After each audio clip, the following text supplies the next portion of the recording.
Жедел ақпарат. Ассалаумағалейкум, құрметті көрермендер.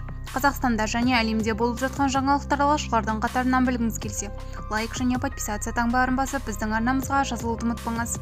Қазақстан мегаполистерінің бірінде ауа температурасы 6 градусқа дейін төмендейді. Астана, Алматы мен Шымкентте 21 қазанда ауа райы қандай болады? Ауа райы болжамын OpenWeather порталы жария етті деп хабарлайды Қазнұр. Алматыда күн бұлтты болады. Күндіз ауа температурасы 19 градусқа дейін көтеріліп, түнде 4 градусқа дейін түседі. Жылдың жылдамдығы 2,4 метр секунд деңгейінде болмақ.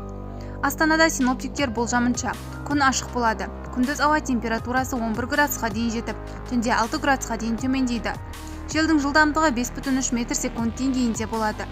Шымкентте бүгін күн бұлтты болады. Күндіз термометр бағаны 24 градусқа дейін жетіп, түнде 8 градусқа дейін түседі. Желдің жылдамдығы 3,4 метр секунд деңгейінде болмақ. Бізді бақылауды жалғастырыңыз.